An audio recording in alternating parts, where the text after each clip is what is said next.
Well, I am at the field before anybody else because I forgot to fix what I messed up last night. Yesterday things went pretty well.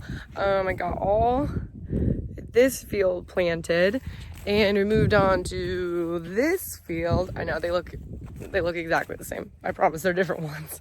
Anyways, and everything was running really smoothly. I had just filled up with seed. Mom brought supper out. I was jamming music. Life was good. Grant was gonna come out and ride with me. I'll get the track in the background. And just like 5 minutes before he came out to ride with me, I messed stuff up. So I'll show you what I messed up and hopefully I can fix it before anybody else gets here. Okay, so on each of the planter units, there are these little row openers or row cleaners, whatever you want to call them, and they're supposed to spin really freely like that. And this one obviously doesn't. So there's a bearing out on that one.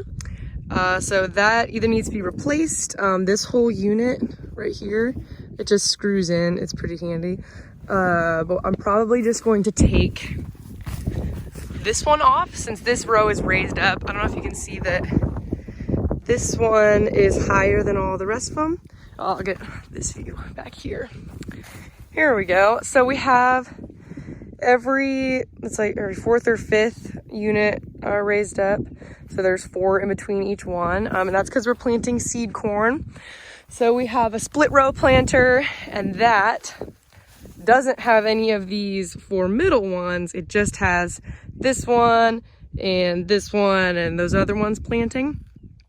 So these 4 rows here are called female rows, and these ones are male rows. So when a mommy corn and a daddy corn love each other very, very much, they have baby seed corns called hybrids. And that's what we're working on right now. We're planting seed corn fields right now. But anyways, so because these rows are lifted up, they're not planting, we can kind of steal parts off of them. So instead of going back to the shop and replacing this bearing, which would take a while, I'm just going to steal that one. Let's look what else I messed up. So don't tell anyone, but I may or may not have accidentally backed up while the planter was still kind of partway down, which is like a huge no-no. I will show you why. Ironically, it's also happened on the one that the bearing is out on. So each row unit has these, here I'll show you this one, these true V's. So they're supposed to spin like this and only have just like a credit card's worth of space. That's what opens up the little hole for the seed to drop in. But when you back down on them, dirt gathers in them. This is supposed to be touching. Obviously it's not. The problem is that it gets so packed in there, you have to take the 2 gauge wheels off and those discs out. So I'll show you how to do it. It's such a pain, but I'll show you how to do it. Okay, so I grabbed the tools that I need for this job. 15/16 ratchet, or I guess it's a wrench, but it's got a ratchet part. And that's what I need to take these gauge wheels off. And then trowel to help me clean all the dirt out. And a screwdriver. I'll show you what the screwdriver's for. But first, I took gauge wheels off.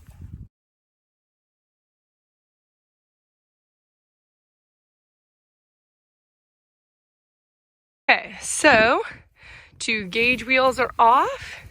And this is what the true V's look like. Well, what they're not supposed to look like, all packed with dirt like that. You can see under there, that is not good at all. So what I'm going to do is take this part off here, the little mud scrapers, gonna take that off, gonna take this off, that's what the screwdriver's for, and then ratchet this big true V off, and then try and clean all the mud out.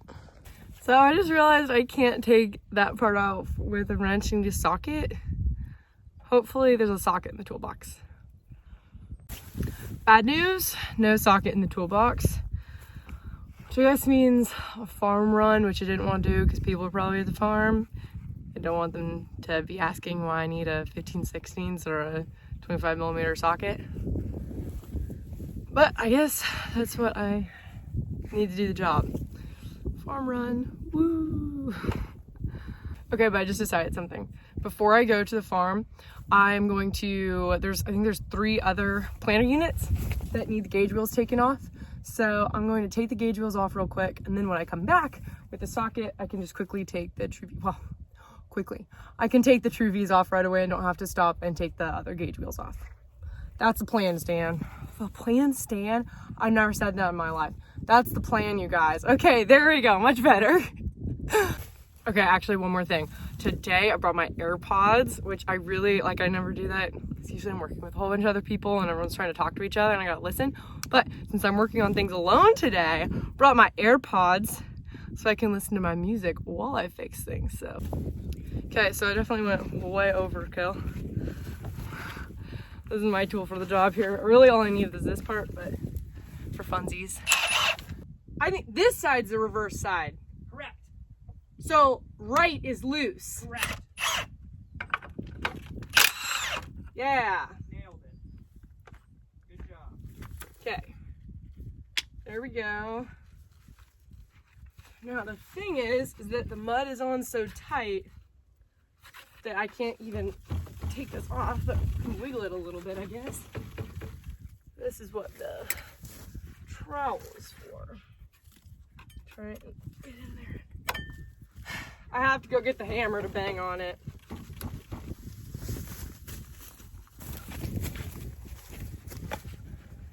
I just hate the sound this makes.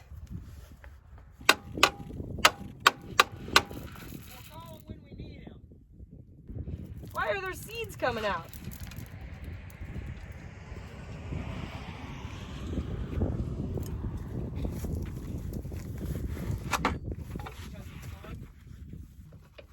Oh, here we go. It's almost fixed. I got it. Woo! Ta-da! Fixed. Simple as that. Ta-da! All better. Put this back on and put this back on here. I'm gonna have to take this one off. Take it off. Take what part of it off? Oh, the other next part. And these wheels need to go back on. I should just put in earplugs. Oh yeah, put in earplugs instead of Dad. Dad came to help me because he's nice like that. It'll just take 5 minutes or 6.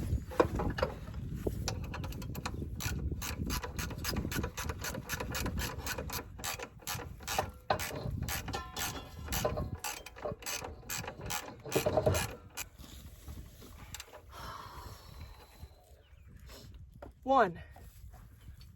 3 more. Oh, gross. I got starter on my pants. Hey Laura, Yes. have you put one of these on without taking the other side off? I can try. Let my magic fingers work. Actually, I'm going to need to be right where you are, actually. That's okay. We are good to go, ready to roll. And it only took like 20 minutes maybe, so not so bad. Probably could have done that in the dark last night, but when it happened, it was kind of late. And it was probably smart to just go home and get some rest. Dad came and helped me with the last couple. He brought the pickup with some seed on it. So we're just getting stuff lined up, ready to go, and full day ahead. Here we go.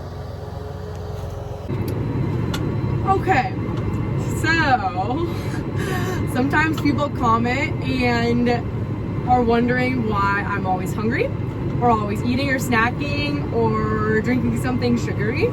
And I was like, man, I guess I do eat like absolutely all the time. And so I'm sitting here in the tractor and I did a little bit of math, and it is 4:30 right now. And since 8 a.m. this morning, if you total up all of the 50-pound seed bags that I've like thrown, lifted, carried, dumped today, it adds up to roughly 3,000 pounds worth of seed bags. So that doesn't include the really heavy trailer that I jacked up, like, you know, I had to crank up, and it had 3 full seed pallets on the front of it. That was really hard. Or any of the other really heavy things I carried today. And that was just myself. That doesn't include any of the things that like our hired man or my dad or my grandpa or anybody else helped me carry. I just did 3,000 pounds worth of seed bags. Now they were in 50-pound increments, but man, those add up pretty fast. So yes, I am always hungry. I have a Fitbit Ionic, like sport fitness tracker type deal. I burn a lot of calories and walk a lot of miles and lift a lot of heavy things during the day. No, I'm not just sitting in the tractor.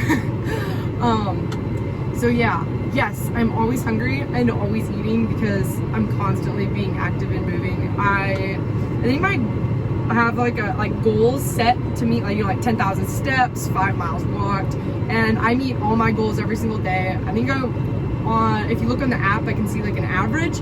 I walk like an average of 7 miles a day.